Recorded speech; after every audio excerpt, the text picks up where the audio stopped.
Oke, balik lagi bersama gua Abang Lukas. Dan gue Bang Carlos. Jadi Mahomis, kita bakal ngebahas politik di episode Vervidity State Cup ini. Ya, dan kalau ngomongin politik, ini sedang trending ya di kalangan netizen Indonesia, yaitu postingan darurat demokrasi. Nah, dan secara garis besar, dan kemudian hashtagnya juga kawal putusan MK. Nah, ini yang menjadi trending topik ya bagi banyak netizen. Dan ya, ini terkait, dan alasannya kenapa ngomong keputusan MK, karena rupanya DPR itu rencana mau revisi ya, nggak salah, revisi keputusan MK terkait masalah pilkada, di mana partai-partai itu sekarang batasnya itu yang tadinya 20% menjadi berapa, 7,4% ya? 7,5. 7,5%. Nah, aku mau nanya nih, Bang Lukas nih, sebenarnya nih, ini kan kasus yang benar-benar viral. Dan nampaknya banyak yang marah sama DPR karena DPR revisi undang-undang. Ya, kita bahas dulu deh putusan MK-nya apa. Itu dulu. Putusan MK-nya ini kan sebenarnya UU 10 tahun 2016 lah ya. Ini seperti yang lu bahas, ambang batas pilkada bagi partai untuk mencalonkan mencalonkan kepala daerah, dan itu termasuk juga partai yang nggak punya kursi, sepengetahuan gua. Tapi yang menjadi sorotan adalah ini membuat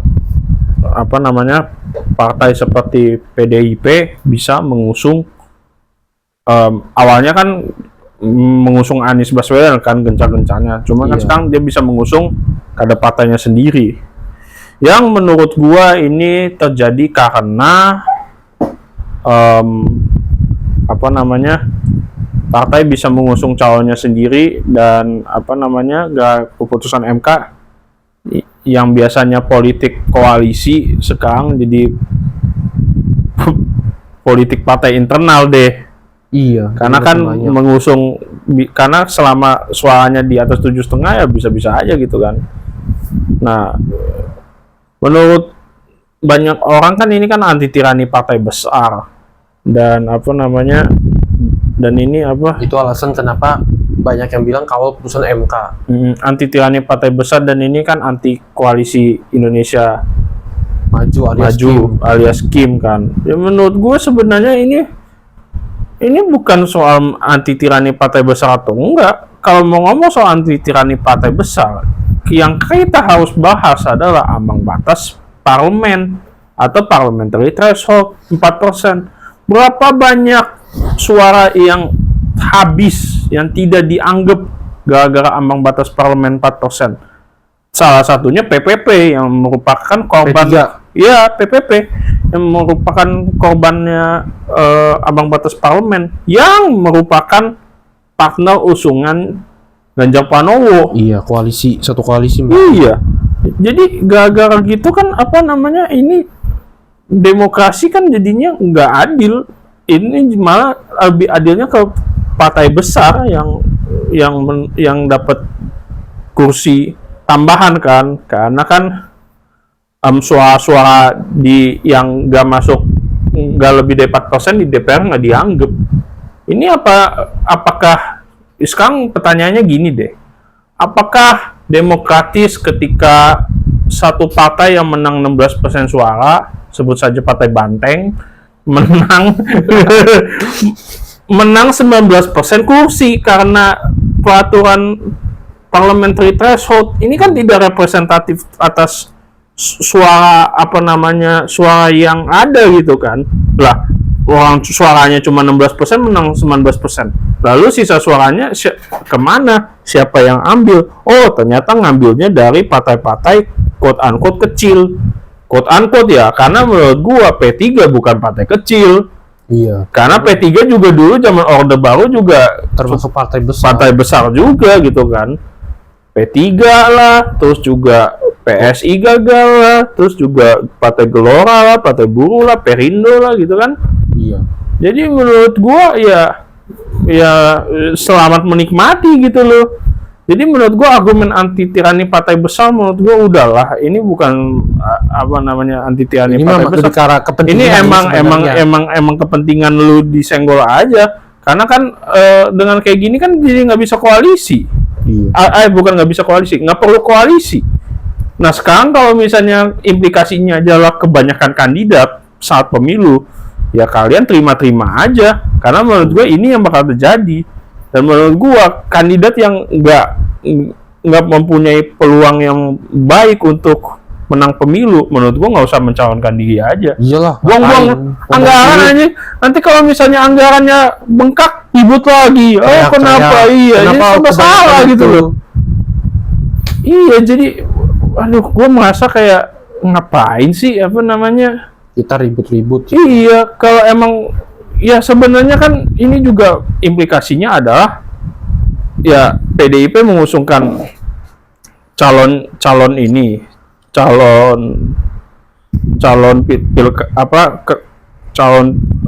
kepala daerah, lalu Anies nggak ikut.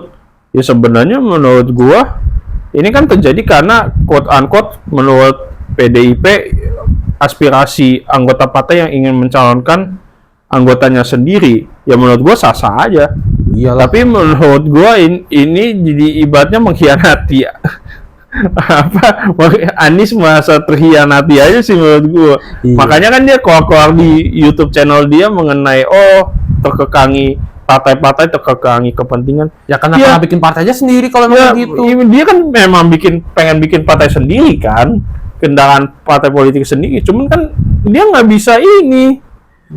Partai dia kan masih kecil, masih belum ada apa-apa. Dia belum bikin partai deh setahu gua. Dia belum bikin partai aja udah begitu.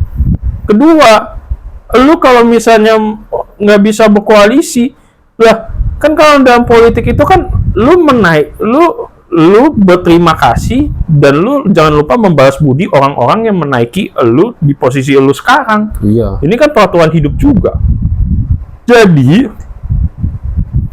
ya emang demokrasi itu gitu. Lu itu mesti bisa bernegosiasi dengan partai-partai politik yang berkemungkinan bisa menaikkan derajat elu, yang bisa menaikkan elu ke posisi yang elu mau, which is kalau ini kan gubernur Jakarta kan. Betul. Ini kan konteksnya. Iya, kalau lu nggak bisa berkoalisi ya menurut gua susah. Ini kayak ngomong bahwa lu kayak mengakui bahwa lu nggak bisa bermain politik, karena politik itu bukan hanya kata-kata. Politik itu kan bukan hanya omong-omong doang. Dan politik itu termasuk juga bagaimana lu membujuk orang, membujuk partai, membujuk ketua partai, membujuk akar rumput partai dan lain-lain untuk mendukung elu dan mengusung elu kan. Iya. Gue yakin banyak kok yang mau mengusung Pak Anies. Mungkin menurut gue di sini dia nggak bisa bernegosiasi dengan baik ya. Apa nih yang dia bisa ngasih? Iya. Kalau janganlah dan apalagi dalam politik Indonesia yang politik koalisi, politik ketua partai, ya menurut gue menjadi orang yang idealis menurut gue sesuatu hal yang bisa merugikan, kecuali lu partai besar gitu. Kan terbukti hampir semua partai besar di Indonesia nggak ada yang quote unquote idealis. Iya, nggak ada. Rata-rata memang pragmatis. Rata-rata memang pragmatis. Jadi ya gue nggak heran gitu loh. Jadi kalau misalnya dibilang partai-partai terkekangi kepentingan dan lain-lain, dengan mendukung elu aja udah terkekangi kepentingan gitu loh. Iya, kepentingannya kan kepentingan elu. Iya, kepentingan elu. Lu yang minta kan? Ya udah nih. Supaya didukung gitu. Ya udah. Jadi logikanya kan ibaratnya take and give. You minta orang ngedukung, you harus ngasih sesuatu dong. Iya, apa sesuatunya? Ini kan lebih ke diplomasi, bukan diplomasi sih menurut gua. Bargaining ya? Iya, bargaining substance lu apa? Dan lu mau nggak cawe-cawe? Suka nggak suka dalam politik itu harus cawe-cawe gitu loh. Emang politik Indonesia kayak gini gitu loh. Demokrasi ya gini gitu kan. Nah, terus apalagi mumpung gua ngomong soal demokrasi. Nah, mumpung ngomong demokrasi. Iya, kan banyak yang bilang kan, demokrasi ini kita terancam lah kalau Terus keputusan kemudian- MK tidak dijalankan, keputusan terus MK kemudian- itu final and binding. Terus kemudian DPR bukan wakil rakyat, bla bla bla, yang menurut gue Ya, ini udah pertama gue address dulu. Keputusan MK final and binding betul. Tapi menurut gua legislatif itu bisa aja bikin peraturan baru. Karena kan keputusan MK ya keputusan MK. Legislatif ya bisa aja bikin keputusan peraturan. sendiri. Iya, nanti tinggal MK-nya bikin ini aja apa namanya apa sih namanya bikin aja putusan baru gitu. Apakah ini konstitusional atau enggak? Nah sekarang kan ini kan putusan MK kan sudah diputuskan dan DPR ini kan sempat ini apa namanya membuat apa sih namanya membuat Revisi undang-undang proposal untuk RUU Pilkada yang menurut gua ini terjadi karena kan kepentingan DPR kan diobak-abrik nih. Kan ini kan gini loh, kalian mesti ngerti juga di MK ini kan mementingkan kepentingan yudikatif. Kepentingan yudikatif apakah bisa aja kan apa namanya mengganggu kepentingan legislatif ya menurut gua bisa aja. Bisa. Dan ini kan buktinya terjadi. Iya. Makanya kan DPR yang isinya Kim pengen merubah RUU walaupun gara-gara demo akhirnya gagal kan. Tapi kan ini kenapa terjadi ya menurut gua nggak usah bingung. Ya karena kepentingan legislatifnya masa diganggu gitu loh. Ya kalau misalnya kepentingan legislatifnya itu diganggu oleh kepentingan yudikatif, ya bisa-bisa aja dia ngebales. Nah kan ini sistem demokrasi. Trias politika, separation of powers, eksekutif check and balance, legislatif yudikatif, legislatif saling check and balance kan bisa aja kan? Iya. Iya, legislatif bisa check and balance, yudikatif juga bisa check and balance-nya dengan cara masing-masing gitu loh. Tidak ada power yang saling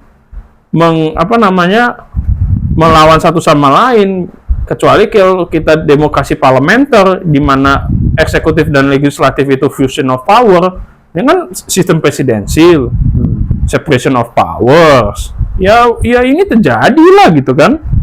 Iya. Mereka punya masing-masing menggunakan kekuasaannya gitu kan untuk melakukan sesuatu. Nah, makanya gue bilang kalau kita keluar DPR-nya bapuk gimana ya menurut gue sih kan demokrasi ya. Ya emang demokrasi gitu. Dan kedua juga keep in mind bahwa demokrasi kan artinya dari rakyat ya. Artinya kita memilih. Ya kita kan kalau pemilu kan pilihan capres, kemudian juga legislatifnya dong yang dan aktor terkenal yang ikut orasi kemarin kan Reza Rahadian, dia kan ngomong bahwa ini kenapa DPR itu nggak mewakili rakyat, lah emangnya DPR sejak kapan pasti tentu mewakili rakyat? Menurut gua DPR itu nggak harus atau nggak selalu mewakili rakyat. Menurut gue DPR cerminan rakyat udah pasti, karena yang memilih itu kan rakyat gitu kan. Iya. Yang memilih itu kan rakyat. Yang kalau yang mewakili ya belum tentu. Mewakili bisa aja mewakili kepentingan partai dulu, mewakili kepentingan anggota-anggota partai dulu, atau kepentingan pendukungnya dulu. Iya. Atau kepentingan pendonor politik dulu kan bisa. Nggak harus kepentingan rakyat populis gitu. Iya, apalagi demokrasi. Iya. Dimana kalau ngomongin demokrasi populis paling ya udah pastilah populis. Jadi udah pasti populis, tapi belum tentu kepentingan mereka didengar. Nah itu dia makanya Tapi kan maksudnya kenapa populis itu kan karena gini loh, mereka kan dipilihnya oleh rakyat. Lalu pasti menurut gue itu penunjukan bahwa itu cerminan rakyat. Tapi soal itu wakil rakyat atau enggak, menurut gue ya secara hukum mungkin iya mewakili rakyat, tapi secara kenyataannya ya belum tentu mewakili rakyat gitu kan. Iya.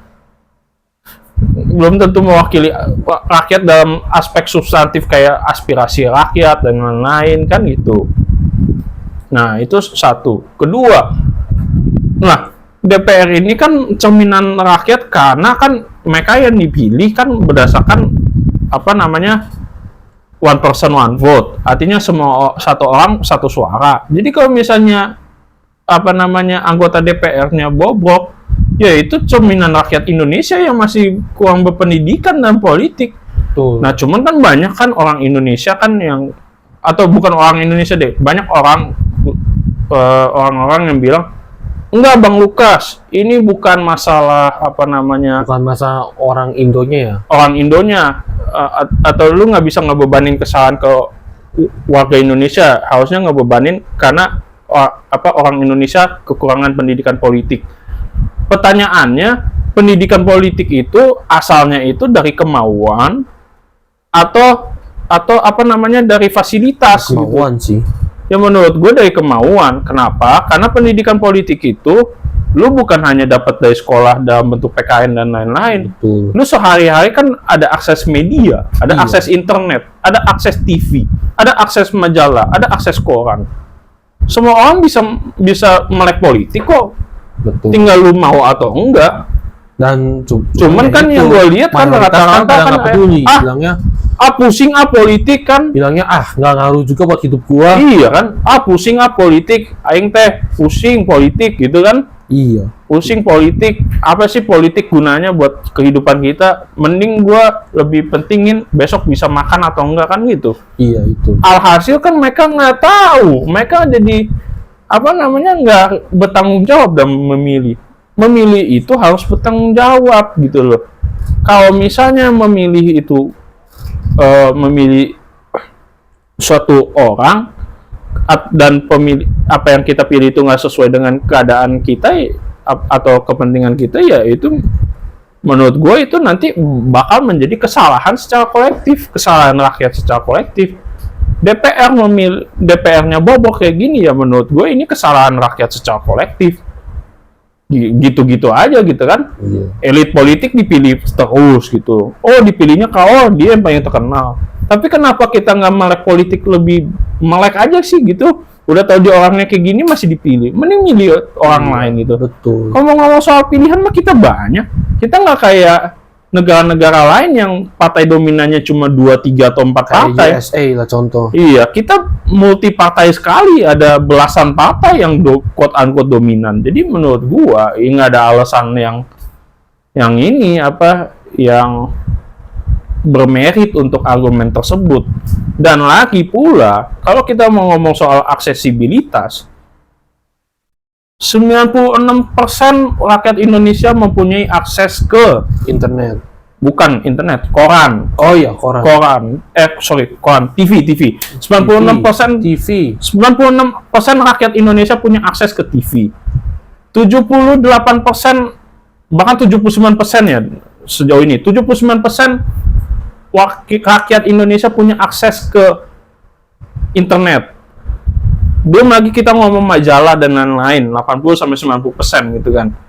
Jadi alasannya apa lagi? Mayoritas Indonesia kan bisa punya akses ke informasi. Ini bukan zaman bahela gitu, di mana informasi itu apa namanya cuma gitu-gitu doang. Orang mau dapat informasi dari berbagai sisi pun bisa.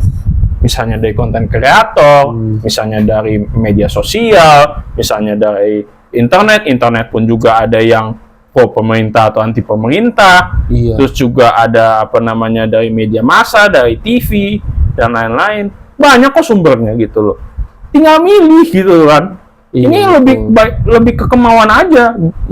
Yang menurut gua dari yang gua pelajari dari teman-teman TikTokers gua, kayak misalnya Mafia Hong Kong, yang gua survei, 80% orang ketika Mafia Hong Kong lagi ngomongin politik di live dia, rata-rata pada bilangnya politik pusing, politik gini, politik mah begitu. Ya artinya kan mereka kan nggak ada kemauan untuk melek politik gitu loh. Betul. Jadi kalau misalnya DPR-nya kayak gini, ya kita nggak ada ini dong, kita nggak fair juga kalau nggak nyalahin diri kita sendiri atau rakyat secara kolektif gitu loh. Setuju. Ya kan? Apakah pilihan gue sama ini benar gitu? Lo nggak harus pilih partai kecil. Iya. Lo bisa pilih aja partai besar, tapi bisa aja lo pilih calon yang lebih baik, calon yang lebih mendengarkan aspirasi rakyat, gitu kan? Itu. Nah, sekarang solusinya apa nih kalau misalnya DPR tidak terlalu merepresentasikan rakyat? Apakah referendum gitu, bikin referendum? Ya, nanti kita bakal bahas. Itu satu, pilih partai lain. Kedua, jangan pilih elit politik dari anggota partai apapun itu. Ketiga, ya jangan pilih orang yang bego. Pasti.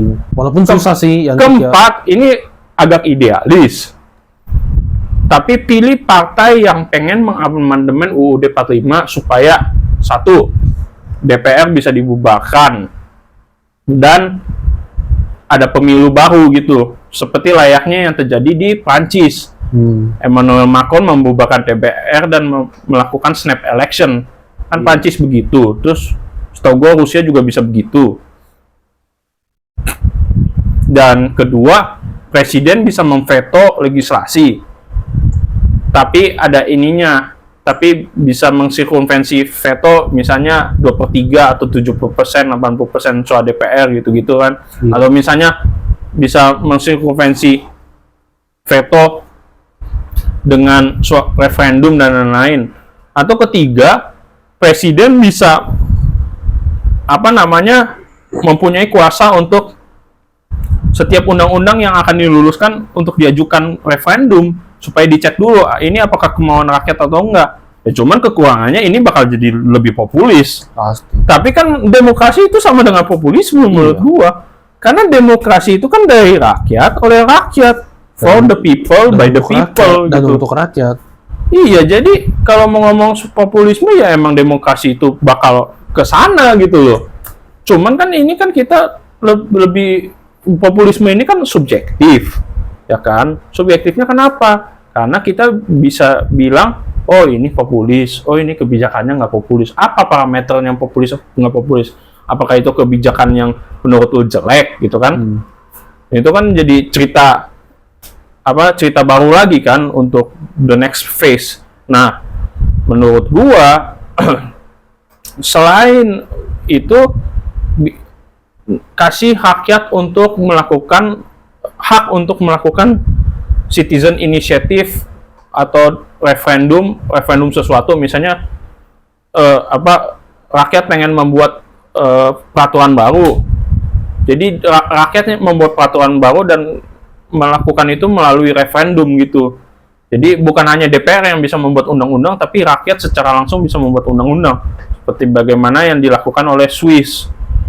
Di Filipina juga bisa kalau yang tanda tangan banyak. Taiwan juga begitu. Terus juga Austria juga bisa seperti itu.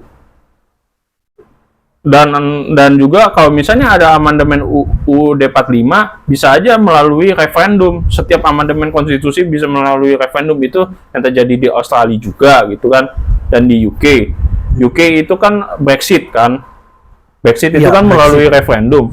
Cuman kan menurut gua ini justru secara konsep demokrasi lebih demokratis, tapi secara substansi menurut gua lebih buruk. Karena buktinya Brexit itu memecah belah politik Inggris menjadi kacau balau kan gitu loh.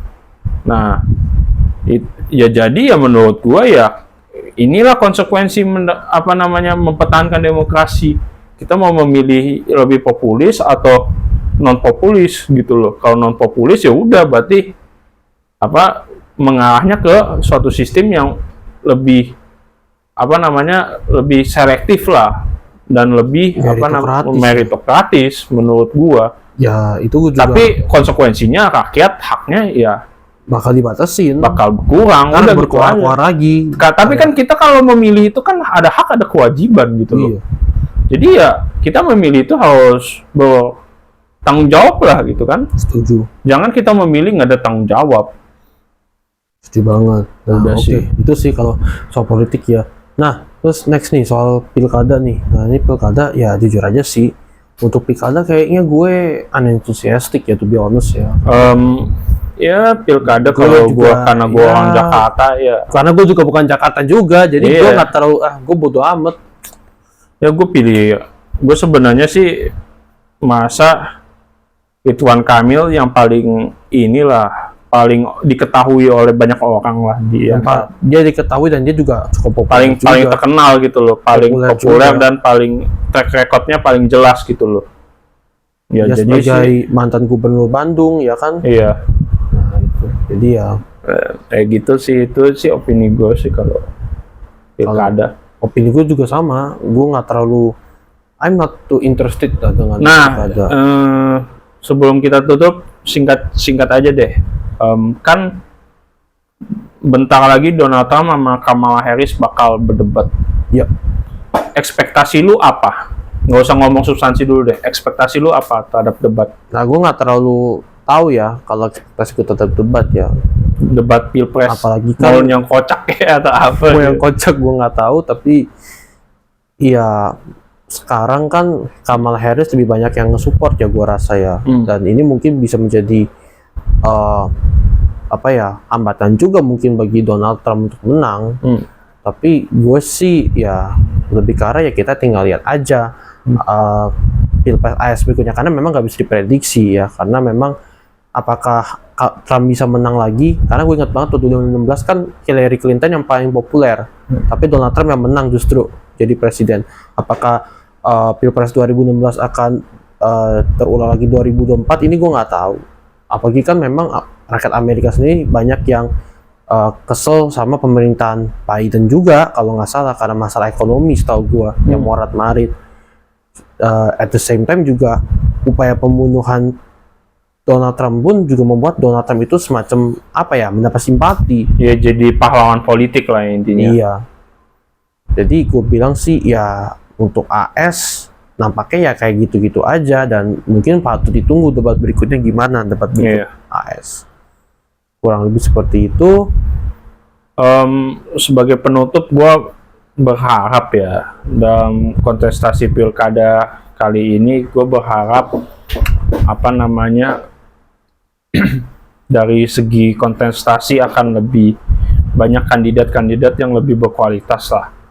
Nah, cuman untuk menciptakan itu keadaan tersebut itu mesti dari partainya masing-masing.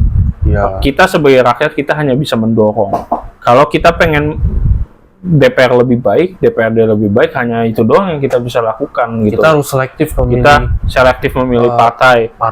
Kita Pilih partai yang benar-benar ini. Kemudian kita juga selektif memilih calonnya. Siapa sih yang kita mau pilih gitu? Calon caleg lah yang mau yang mungkin menurut kita bisa merepresentasikan aspirasi kita. Gua rasa gitu sih saran bisa gue berikan. Jadi nggak usah jadi intinya dalam video ini akhir kata nggak usah heran mengenai apa namanya reaksi DPR, atau nggak usah terlalu kesel sama DPR, karena emang ya ekspektasinya ya tolong diturunkan lah gitu loh. Orang DPR begitu kan, sekelas Amerika aja DPR bermasalah, gitu. apalagi kita. Gitu. Ya sekian dulu dari gua Bang Lukas dan gua Bang Carlos. Oke, sekian dulu Mahomis. Viva la vida.